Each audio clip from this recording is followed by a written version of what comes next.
إن الحمد لله نحمده ونستعينه ونستغفره فاتقوا الله ما استطعتم. اللہ مالک کی توفیق سے گزشتہ 2 خطبات جمعہ میں کچھ آیات شریفہ اور کچھ احادیث مبارکہ اس بارے میں پیش کی گئی کہ ہمارا دین سراپا آسانی سہولت اللہ نے بنایا. آئیے آج کی خطبہ جمعہ میں رب ذوالجلال کی توفیق سے اپنے دین کی 10 باتیں ایک ایک کر کے ایسی سنتے ہیں جن میں رب ذوالجلال کی جانب سے آسانی واضح طور پر اجاگر. اور ابتدا ہی میں یہ بات عرض کرنا ضروری سمجھتا ہوں کہ دین کی یہ بات صرف ان 10 باتوں میں نہیں ہے. یہ 10 باتیں ان کا انتخاب بطور مثال کیا گیا ہے، وگرنہ سارے کا سارا دین الف تا یا آسانی ہی آسانی. اس حوالے سے پہلی بات، دین کی اساس، دین کی بنیاد اللہ کا تقوی ہے. تقوی میں آسانی ہے یا تنگی، اللہ کے لیے ایک ایک بات میں آپ لے کے جائیں. ٹوٹا پھوٹا عاجزانہ ارادہ یہ ہے بات وہ ہو جس کا مجھے اور سننے والے ہر بیٹے بیٹی بھائی بہن کو فائدہ ہو. اپنی بات ہے، کسی اور کی نہیں. سورہ التغابن 28واں پارہ آیت شریفہ 16 اللہ کریم نے فرمایا فاتقوا اللہ ما استطعتم. اللہ کا تقوی اختیار کرو. کتنا؟ سوئی پہ لٹک جاؤ، ناک میں دم ہو جائے نہ. اگر یہ ہو تو ارحم الراحمین ان کی صفت کہاں ہے؟ مصیبت میں پڑ جاؤ، اگر یہ ہے تو رحمان و رحیم رب کدھر ہے؟ نہ. فاتقوا اللہ، اللہ کا تقوی اختیار کرو. کتنا؟ ما استطعتم، اتنا جتنی تم میں طاقت ہے. اللہ اکبر. قربان جائیں اپنے رب ذوالجلال کے دین پر، اور اللہ تعالیٰ ان کو ہدایت دے جنہوں نے دین کو تنگ بنا دیا، اور ان کو بھی ہدایت دے جو دین کی غلط الٹ تصویر امت کو گمراہ کرنے کے لیے پیش کرتے ہیں کہ دین بہت مشکل. دونوں غلط. ٹھیک بات وہ جو رب ذوالجلال نے بیان کی اور محمد کریم صلی اللہ علیہ وسلم نے بیان فرمائی. اسی حوالے سے ہماری گفتگو کا دوسرا شاہد، قرآن و سنت سے دوسرا پہلو، اور وہ کیا ہے؟ نبی کریم صلی اللہ علیہ وسلم کی اتباع، آپ کی پیروی، آپ کی تابعداری پورے دین میں. لیکن کس قدر؟ آئیے ثابت شدہ حدیث شریف سماعت فرمائیے. حضرات ائمہ مالک، بخاری اور مسلم چھوٹی کی کتابیں قرآن پاک کے بعد سب سے بلند و بالا صحیح بخاری اور پھر صحیح مسلم اور موطا امام مالک کی بھی کیا شان. 3 محدثین مالک، بخاری، مسلم، انہوں نے 2 محدثین امام بخاری اور امام مسلم، انہوں نے اس حدیث کو روایت کیا. نبی کریم صلی اللہ علیہ وسلم نے فرمایا فَإِذَا نَحَيْتُكُمْ عَنْ شَيْءٍ فَاجْتَنِبُوهُ وَإِذَا أَمَرْتُكُمْ بِأَمْرٍ فَأْتُوا مِنْهُ مَا اسْتَطَعْتُمْ. جب میں تمہیں کسی بات سے روکوں اس سے رک جاؤ. رکنے میں موت نہیں آتی. اب اس کا دوسرا حصہ وَإِذَا أَمَرْتُكُمْ بِأَمْرٍ فَأْتُوا مِنْهُ مَا اسْتَطَعْتُمْ. جب میں تمہیں کسی بات کا حکم دوں. حضرات و خواتین اللہ سے یہ پوری توجہ فرمائیں اور ارادہ ہے ٹھیک ٹھیک ترجمہ تو نہیں کر سکتا لیکن ٹھیک ٹھیک ترجمہ کے قریب وقت فرمایا وَإِذَا أَمَرْتُكُمْ بِأَمْرٍ فَأْتُوا مِنْهُ مَا اسْتَطَعْتُمْ. اور جب میں تمہیں کسی بات کا حکم دوں تو کس قدر بجا لانا ہے جتنی تم میں طاقت ہے. اللہ اکبر. دین کی سب سے پہلی بات اللہ کا تقوی. دوسری بات نبی محترم صلی اللہ علیہ وسلم کی اطاعت. قرآن کریم میں جا بجا انبیاء کی دعوت کا ذکر ہے. کیا میں آپ دیکھتے نہیں اللہ کے نبی نوح علیہ السلام اور بعد والے نبی 2 باتوں کا سب سے پہلے مطالبہ کرتے اللہ کا تقوی اور میری اطاعت. تقوی کی بات سن چکے اور نبی کریم صلی اللہ علیہ وسلم کی اطاعت. جب میں تمہیں کسی بات کا حکم دوں تو کیا کرنا ہے؟ جتنا بجا لا سکو وہ بجا لاؤ. رک جائیے. اب اس کا معنی کوئی مکر و فریب کرے تو اس کی اپنی بدنصیبی. جی میں مثال کے طور پر میں نماز کے لیے نہیں جا سکتا.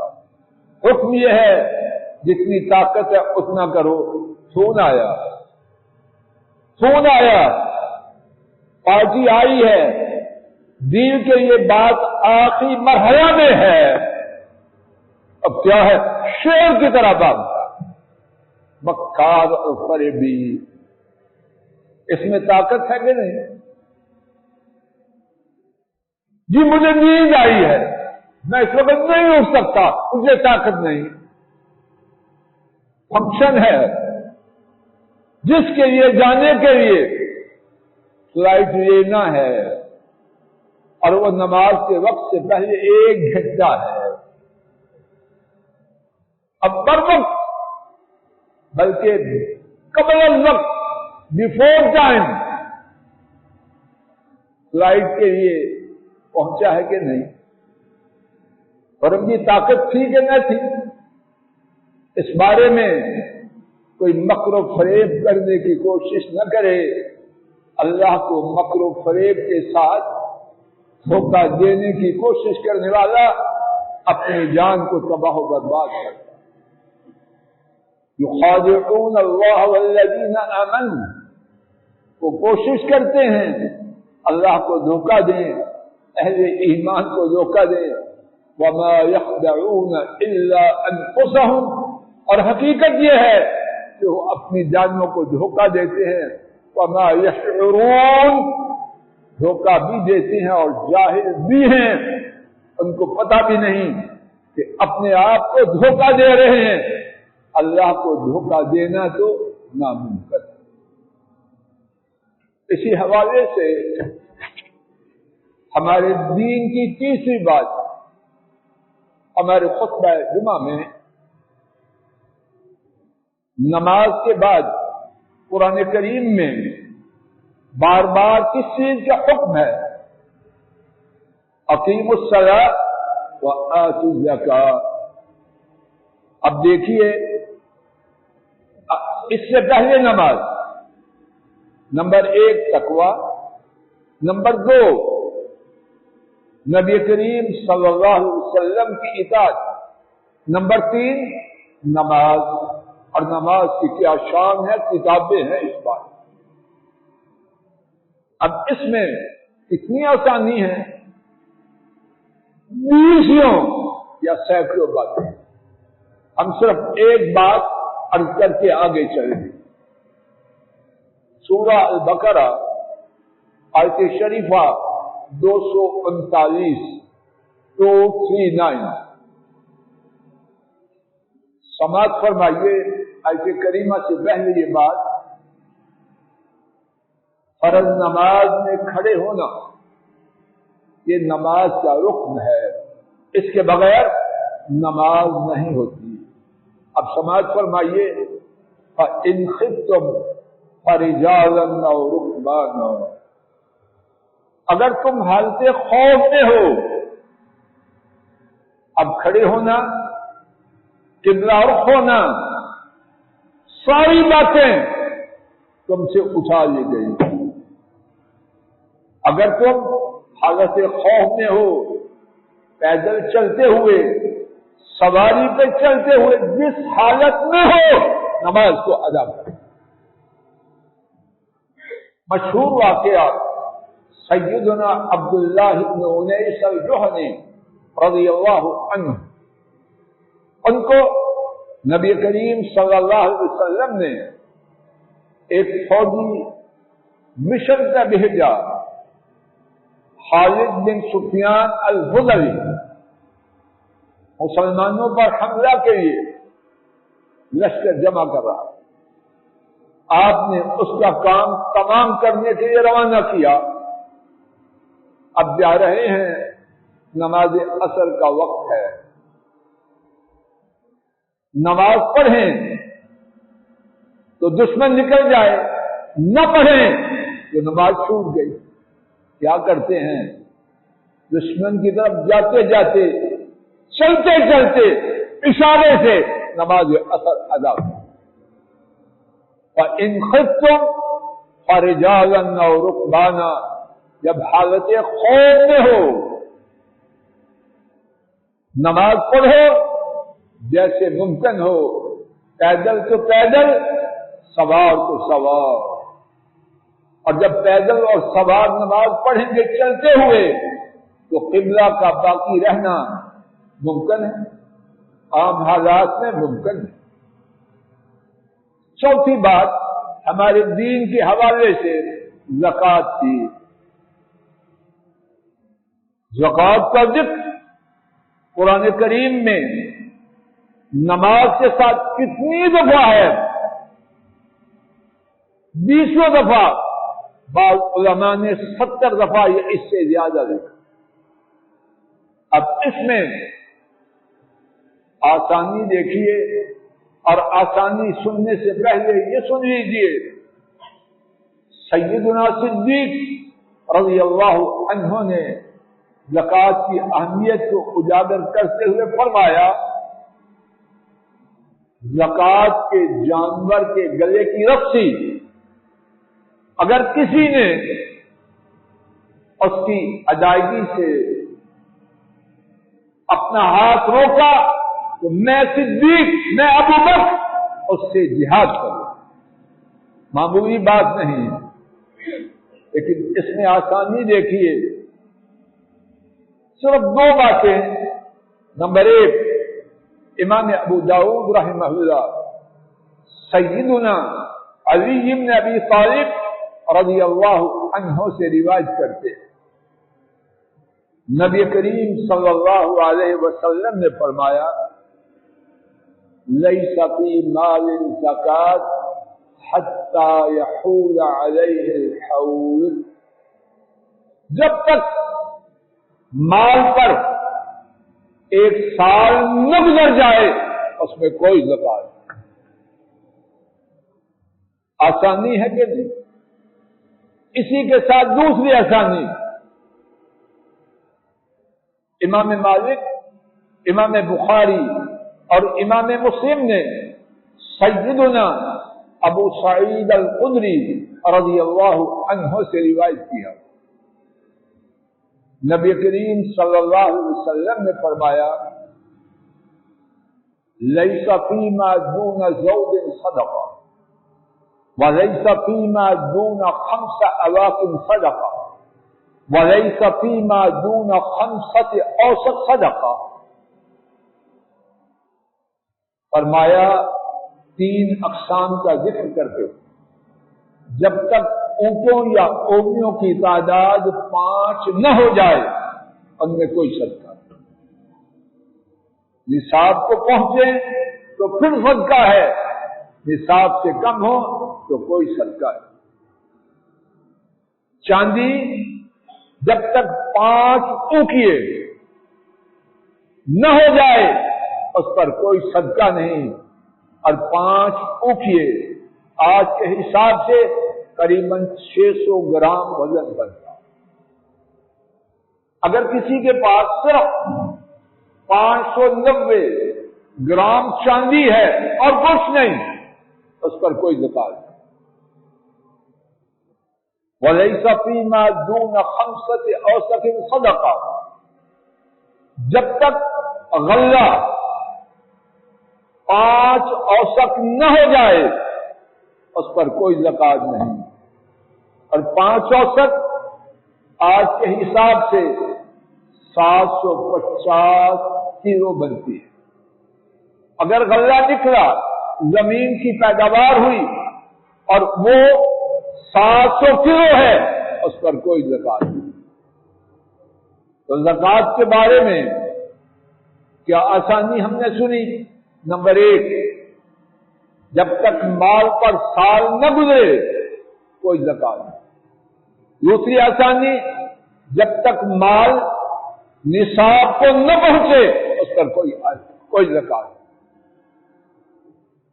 نمبر 5، روزہ۔ 5 اسلام کے ارکان میں سے ایک رکن۔ سورہ البقرہ آیت شریفہ 184، دوسرا پارہ، رب کریم نے فرمایا فَمَنْ كَانَ مِنْكُمْ مَرِيضًا أَوْ عَلَى سَفَرٍ فَعِدَّةٌ مِّنْ أَيَّامٍ أُخَرَ۔ رمضان کا مہینہ آیا، سارے لوگ اہل اسلام روزہ سے ہیں، فرمایا جو تم میں سے بیمار ہو یا مسافر ہو اس کے لیے اجازت ہے باقی دنوں میں، یعنی سال کے 11 مہینوں میں جب چاہے اس کے بدلے میں روزہ رکھے۔ کتنی بڑی آسانی۔ اور بات یہی نہیں رکی، وَعَلَى الَّذِينَ يُطِيقُونَهُ فِدْيَةُ طَعَامِ مِسْكِينٍ۔ اگر بیمار وہ ہے کہ دائمی بیماری ہے، اب انتظار ہے اللہ کے پاس جانے کا، دوبارہ صحت کے بحال ہونے کی توقع نہیں، وہ کیا کرے؟ اس کے لیے مزید آسانی، ہر روز ایک مسکین کا کھانا دے۔ اب روزے رکھنے کی نہ اب ضرورت ہے نہ باقی 11 مہینے۔ چھٹی گفتگو کا چھٹا پہلو حج، اسلام کے ارکان میں سے ایک رکن۔ سورہ آل عمران آیت شریفہ 97، چوتھے پارے کا پہلا صفحہ، وَلِلَّهِ عَلَى النَّاسِ حِجُّ الْبَيْتِ مَنِ اسْتَطَاعَ إِلَيْهِ سَبِيلًا۔ اور اللہ کے لیے لوگوں کے ذمہ بیت اللہ کا حج ہے۔ اگر اللہ چاہتے بات کو یہاں روکتے، کسی کی طاقت ہے پوچھے تو کیا فرمایا؟ من استطاع الیہ سبیلا، سب پر حج فرض نہیں، سب پر حج فرض نہیں۔ کس پر فرض ہے؟ جس میں جانے کی طاقت ہے، مال ہے اپنے لیے، اور جن کا خرچہ اس کے ذمہ ہے دوران سفر، ان کے لیے راستے میں امن ہے، اور باقی جو شرائط اہل علم نے تفصیل سے بیان کی ہیں وہ ہیں تو حج فرض ہے، وگرنہ فرض ہے۔ خاتون مردوں کے مقابلے میں نسبتاً کمزور، اس کے لیے حج کی استطاعت کے لیے ایک اور بات کا ہمارے دین میں اضافہ کر دیا۔ اگر کوئی خاتون اس کا محرم ساتھ جانے والا نہیں، اس پر حج فرض ہی نہیں ہوتا۔ کتنی آسانی ہے۔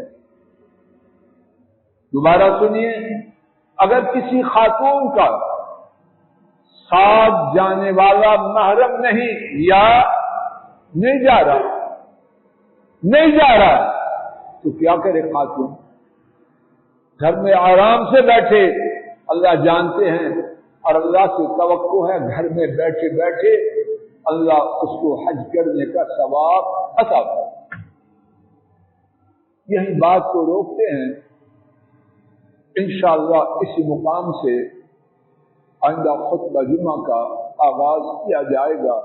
اللہ تعالیٰ اپنے فضل و کرم سے کہنے اور سننے والوں کو اپنے دین کو اسی طرح سمجھنے، ماننے، جاننے، پہچاننے کی توفیق دے جیسا کہ رب العالمین نے نازل فرمایا۔ نہ تنگی کرنے والوں کی تنگی کا شکار ہو اور نہ دین کو موم کی ناک منانے والوں کی گمراہی میں ان کے نقش قدم پہ چلیں۔ وآخر دعوانا ان الحمد للہ رب العالمین۔ الحمد للہ نحمده ونستعینه ونستغفره ونعوذ باللہ من شرور انفسنا ومن سیئات اعمالنا، من يهده الله فلا مضل له ومن يضلل فلا هادي له، وأشهد أن لا إله إلا الله وحده لا شريك له، وأشهد أن محمدا عبده ورسوله صلوات ربي وسلامه عليه۔ آج کے خطبہ جمعہ میں قرآن و سنت کی روشنی میں 6 ایسے اعمال کا ذکر کیا گیا جو دین کی بنیادوں میں سے، اور ان میں سے ہر ایک نے اللہ مالک نے سراسر آسانی فرمائی ہے۔ انشاءاللہ اسی حوالے سے مزید گزارشات آئندہ خطبہ جمعہ میں عرض کرنے کا ارادہ ہے۔ اللہ کریم ایمان و عافیت سے کہنا سننا اور اس پر عمل کرنا نصیب